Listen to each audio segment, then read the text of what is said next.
세월을 건너 비로소 꺼내는 이 이야기.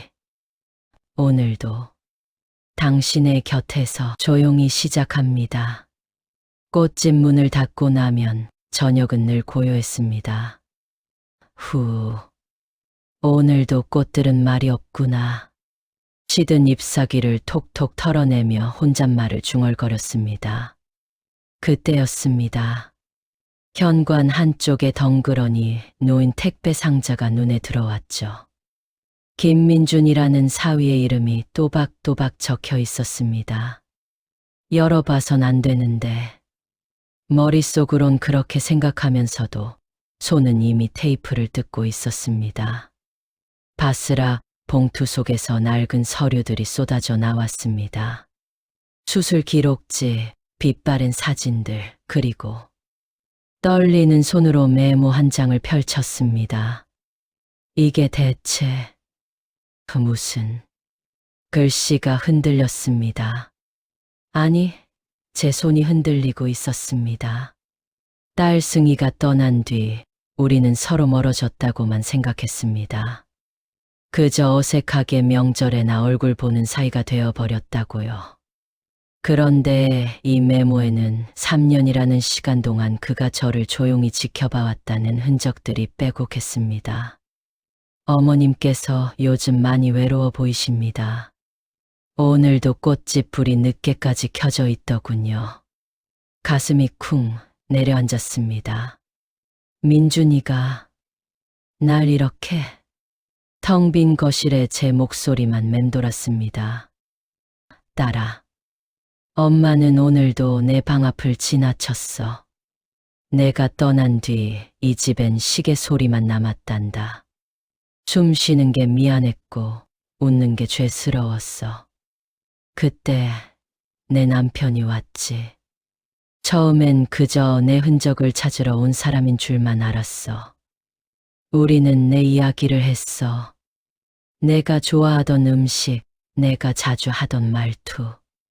그러다 어느 순간 서로의 눈물을 닦아주고 있었단다. 어머님도 많이 힘드시죠. 그 한마디가 딸아 얼마나 깊이 들어왔는지 너는 모를 거야. 내가 떠난 뒤 아무도 내 아픔을 묻지 않았거든. 다들 어머니는 강하시니까 그랬지. 그런데 그 사람은 달랐어.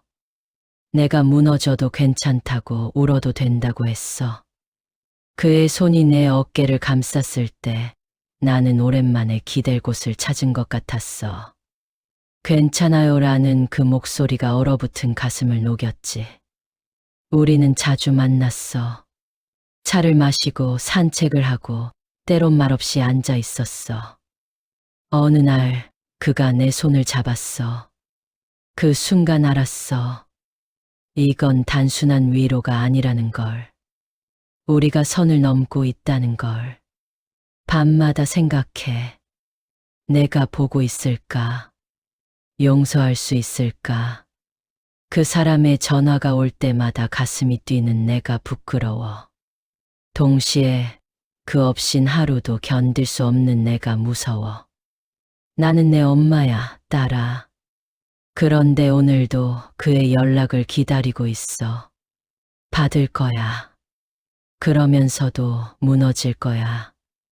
어머님, 괜찮으세요? 민준의 목소리는 늘 그랬습니다. 낮고 조심스럽고 마치 유리를 다루듯 조심조심 제게 다가왔죠. 응, 괜찮아. 이거 내가 좋아하던 프리지아잖니. 아무렇지 않은 척 꽃다발을 툭 내밀었습니다. 하지만 제 손끝은 미세하게 떨리고 있었어요. 그 택배 상자 속 메모들이 자꾸만 머릿속을 맴돌았거든요. 왜 하필 나였을까? 그 질문은 가슴 속 깊은 곳에서 쿵쿵 울려 퍼졌습니다. 민주는 천천히 프리지아를 받아들었습니다.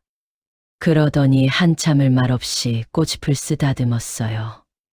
그의 눈빛이 예전과 달랐습니다. 뭔가 말하고 싶은데 꾹꾹 눌러 담은 것 같은 그런 눈빛이었죠. 어머님. 응? 제가 말씀드려야 할 게 있습니다. 그의 목소리가 스르르 낮아졌습니다. 저는 가만히 그를 바라봤어요.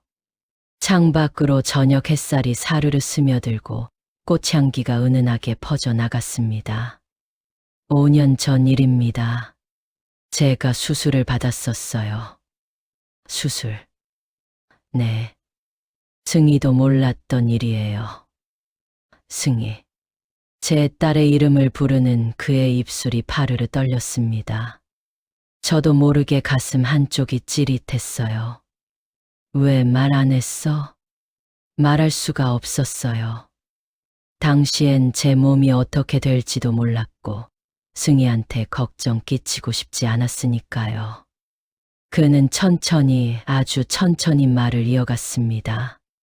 밤새 홀로 병실을 지켰던 이야기, 수술실 앞에서 덜덜 떨던 이야기, 깨어나서 처음 한 생각이 승희를 걱정시키지 말아야지였다는 이야기까지. 말과 말 사이 침묵이 길어질수록 우리는 조금씩 서로의 상처를 들여다보게 되었습니다. 그때 정말 외로웠겠구나. 제 입에서 나온 말에 민준이 고개를 들었습니다. 그의 눈가가 살짝 붉어졌어요. 어머님도 그러셨죠? 평생을 참으며 살았습니다. 남편이 화를 낼 때도, 시댁 눈치를 볼 때도, 딸을 키우며 지칠 때도. 저는 그저 참았습니다. 그게 제가 배운 전부였으니까요. 남편을 먼저 보냈습니다. 그리고 얼마 지나지 않아 딸마저 떠났습니다. 그때부터 저는 제가 왜 살아있는지 몰랐습니다. 빈집에 혼자 앉아 있으면 숨소리만 들렸습니다. 제 것인지도 모를 그 소리가 너무 크게 느껴졌습니다. 그때 사위가 찾아왔습니다. 처음엔 딸 이야기를 했습니다. 그리다 어느 순간 우리는 서로의 눈물을 보고 있었습니다. 어머님, 저도 힘들어요. 그가 말했습니다. 그 순간 저는 이상한 감정을 느꼈습니다. 이 사람도 외롭구나. 이 사람도 아프구나. 그리고 처음으로 누군가에게 기대고 싶었습니다. 우리는 자주 만났습니다. 차를 마시고 걷고 때론 말없이 앉아 있었습니다. 그 시간이 저에겐 유일한 숨구멍이었습니다. 어느 날 그가 저를 바라봤습니다. 오랜만에 느끼는 시선이었습니다. 누군가가 저를 여자로 보는 눈빛. 가슴이 두근거렸습니다. 부끄러웠지만 동시에 설렜습니다. 나는 아직 살아있구나. 그가 제 손을 잡았습니다. 어머님이 있어서 제가 버틸 수 있어요. 그 말이 저를 다시 살게 했습니다. 누군가에게 필요한 사람. 누군가에게 위안이 되는 존재. 저는 평생 그런 감각을 느껴본 적이 없었습니다. 항상 뒤에서 참고, 지우고 사라지는 사람이었으니까요. 그런데 이제 누군가 저를 찾았습니다. 저를 필요로 했습니다. 그게 얼마나 따뜻한 일인지. 하지만 밤이 깊어지면 딸 생각이 납니다. 그의 전화를 기다리는 제 모습이 딸에게 들키는 꿈을 꿉니다. 엄마, 어떻게 그럴 수 있어? 딸의 목소리가 귓가에 맴돕니다. 저는 눈을 뜹니다. 어둠 속에서 천장을 봅니다. 가슴이 조여옵니다. 이건 사랑일까요? 아니면 그냥 외로움일까요? 저는 모르겠습니다. 다만 확실한 건 이 위로가 계속될수록 제가 무너지고 있다는 겁니다. 그 사람의 목소리를 듣고 싶어 하는 저. 그 사람 없이는 하루도 견딜 수 없는 저. 그런 제가 낯설고 무섭습니다. 이대로 가다간 저는 저를 잃을지도 모릅니다. 그런데도 내일 그가 연락하면 저는 또 할 말을 잃었습니다. 승희를 잃은 뒤 저도 참 외로웠거든요. 빈 집에 혼자 돌아와 꼬집을 정리하고 아무도 없는 거실에서 혼자 밥을 먹고 밤이면 딸의 사진을 보며 눈물을 뚝뚝 흘렸던 날들. 민준도 그랬을까요? 아내를 잃은 뒤 텅 빈 집에서 똑같이 눈물을 흘렸을까요? 이러면 안 된다는 거 알고 있어요. 민준의 목소리가 떨렸습니다. 뭐가?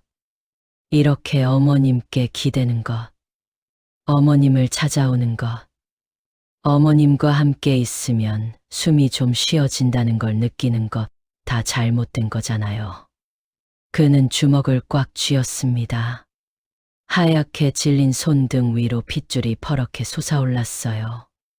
알아요. 그런데도 어머님 목소리를 들으면, 어머님이 건네는 따뜻한 차 한 잔을 마시면, 어머님이 가꾼 꽃들을 보면 숨이 좀 쉬어집니다. 후. 제가 긴 한숨을 내쉬었는지 민준이 내쉬었는지 모를 숨소리가 방 안에 퍼졌습니다. 나도 그래. 네. 너도 그렇다니까. 내가 오면, 내 목소리를 들으면, 내가 가져온 빵 한 조각을 먹으면 나도 숨이 좀 쉬어져. 그 순간 우리 사이의 선이 흐릿하게 번졌습니다. 민준이 조심스럽게, 아주 조심스럽게 손을 뻗었어요. 그 손이 스르륵 제 손등 위에 포개졌습니다. 따뜻했습니다. 승희의 손처럼, 아니, 승희와는 다르지만 또 다른 방식으로 따뜻한 온기였어요. 어머님. 제가 어머님 곁에 있어도 될까요? 그의 목소리가 파르르 떨렸습니다. 저도 떨렸어요. 가슴이 두근두근 뛰었습니다. 이게 맞는 건지 틀린 건지도 모르겠고, 누가 뭐라 할지도 모르겠고, 승희가 하늘에서 보면 뭐라 할지도 모르겠지만, 그래도 돼. 제 입에서 나온 대답에 민준의 손이 와들와들 떨렸습니다. 정말 괜찮으세요?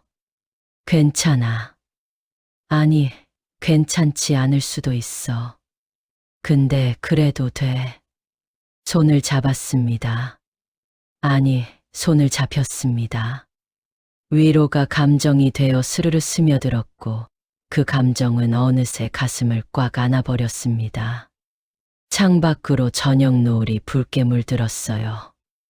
꽃잎들이 살랑살랑 흔들렸고 우리는 그렇게 한참을 말없이 앉아 있었습니다. 외로움과 외로움이 만나면 뭐가 될까요?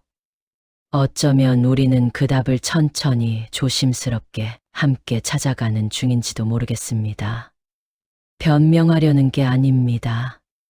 후회한다고 말하려는 것도 아닙니다. 저는 그저 살아남으려 했습니다. 남편을 보내고 딸마저 잃은 뒤 저는 빈집에 혼자 남았습니다. 숨소리만 들리는 밤. 아침이 와도 일어날 이유가 없는 날들. 그때 사위가 왔습니다. 우리는 딸 이야기를 했습니다. 그녀가 좋아하던 것들, 그녀가 남긴 것들. 그러다 어느 순간 서로의 눈물을 보고 있었습니다. 어머님도 많이 힘드시죠? 그 한마디에 저는 무너졌습니다. 네, 힘들었습니다. 너무 힘들었습니다. 그런데 아무도 묻지 않았습니다. 모두 저는 강할 거라 생각했으니까요. 그 사람만 달랐습니다. 우리는 자주 만났습니다. 꽃집 문을 닫은 뒤 함께 차를 마셨습니다. 골목을 걸었습니다. 말없이 앉아 있기도 했습니다. 그 시간이 제게는 전부였습니다. 어느 날 그가 제 손을 잡았습니다. 저는 놀라지 않았습니다. 이미 알고 있었으니까요. 우리가 어디로 가고 있는지. 어머님이 있어서 제가 버틸 수 있어요. 그의 목소리가 따뜻했습니다. 저도 그랬습니다. 그가 있어서 저도 버틸 수 있었습니다. 사랑이었을까요? 아니, 저는 모르겠습니다. 다만 확실한 건 외로움이 저를 약하게 만들었다는 겁니다. 위로가 필요했습니다. 누군가의 존재가 필요했습니다. 제가 아직 살아있다는 증거가 필요했습니다. 그래서 그에게 기댔습니다. 사랑해서가 아니라 살아남기 위해서. 하지만 어느 순간부터 불안이 찾아왔습니다. 그의 전화를 기다리는 제 모습, 그의 목소리에 설레는 제 마음, 그가 없으면 하루를 견딜 수 없는 제 약함. 이건 위로가 아니었습니다. 이미 다른 무언가가 되어 가고 있었습니다. 밤마다 딸 생각이 났습니다. 엄마, 어떻게 그럴 수 있어? 딸의 목소리가 들리는 것 같았습니다. 눈을 뜨면 천장만 보였습니다. 가슴이 조여왔습니다. 조금만 더 가면 되돌릴 수 없을 것 같았습니다. 선을 넘으면 저는 저를 용서하지 못할 것 같았습니다. 그래서 멈췄습니다. 어느 날 그에게 말했습니다. 이제 그만 만나요. 그는 묻지 않았습니다. 왜냐고. 이미 알고 있었을 겁니다. 네, 어머님. 그의 목소리가 떨렸습니다. 저도 떨렸습니다. 그게 마지막이었습니다. 이제 저는 다시 혼자입니다. 꽃집에 혼자 앉아 있습니다. 손님도 없는 오후, 저는 시들어가는 꽃들을 정리합니다. 해가 집니다. 문을 닫을 시간입니다. 천천히 일어나 가게를 둘러봅니다. 오래된 화병들, 물기 마른 바닥, 불 꺼진 진열대. 전등 스위치에 손이 갑니다. 딸깍. 어둠이 내립니다. 문을 잠급니다. 찰칵. 혼자 걸어갑니다. 빈 골목을 지나며 저는 생각합니다. 이 선택이 옳았을까? 아직도 모르겠습니다. 외로움은 여전합니다. 밤은 여전히 깁니다. 다만 이제는 딸 앞에 설 수 있을 것 같습니다. 그것만으로 충분할까요? 저는 걷습니다. 집으로, 텅 빈 집으로. 그리고 내일도 아마 혼자일 겁니다. 꽃집에는 여전히 계절이 찾아옵니다. 봄에는 튤립이 톡톡 고개를 내밀고, 여름에는 해바라기가 환하게 웃고, 가을에는 코스모스가 하늘하늘 춤추고, 겨울에는 동백이 소복소복 꽃잎을 피워냅니다. 잘 지내고 있니? 나는 딸에게 말을 걸듯 꽃들에게 조용히 말을 겁니다. 엄마는 오늘도 이렇게 살고 있어. 가위로 줄기를 싹둑 자르며 시든 잎을 사르르 정리하며 하루하루를 또박또박 살아냅니다. 민준을 보낸 뒤 처음엔 참 힘들었어요. 밤마다 그의 목소리가 아련하게 들려오는 것 같았고 문이 열릴 때마다 혹시나 하고 고개를 돌리곤 했죠. 사무치는 그리움은 여전합니다. 하지만 나는 무너지지 않습니다. 왜냐하면 우리는 욕망보다 책임을 택했으니까요. 순간의 위로보다 평생 짊어져야 할 삶을 선택했으니까요. 승희야. 딸의 이름을 부르면 가슴 한쪽이 찌릿합니다. 엄마, 잘하고 있는 거 맞지? 대답은 오지 않지만 이제는 괜찮습니다. 엄마로서의 도리를 지켰다는 것, 그 하나만큼은 떳떳하게 가슴에 품을 수 있으니까요. 한 사람의 여자로서도 고개를 들고 살아갑니다. 외롭긴 해요. 가끔은 혼자라는 게 서럽기도 하고요. 그래도 거울 앞에 선 제 모습을 바라볼 때 고개를 푹 숙이지 않습니다. 그래, 나는 이렇게 살기로 했어. 상실은 남았습니다. 딸을 잃은 아픔, 민준을 보낸 그리움, 혼자 남겨진 외로움 다 여기 가슴속에 그대로 남아 있어요. 하지만 그 선택만은 부끄럽지 않게 품고서 오늘도 꼬집을 정리합니다. 따르릉. 문이 열립니다. 어서 오세요. 환하게 웃으며 손님을 맞이합니다. 꽃향기가 스르르 퍼져나가고 햇살이 따스하게 내려앉습니다. 나는 살아갑니다. 엄마로서, 여자로서, 한 사람의 인간으로서. 꽃처럼 피어나고 꽃처럼 지더라도 부끄럽지 않게. 이야기가 당신의 마음에 잠시라도 머물렀다면 좋아요와 구독으로 함께 해주세요. 다음 이야기에서 다시 뵙겠습니다.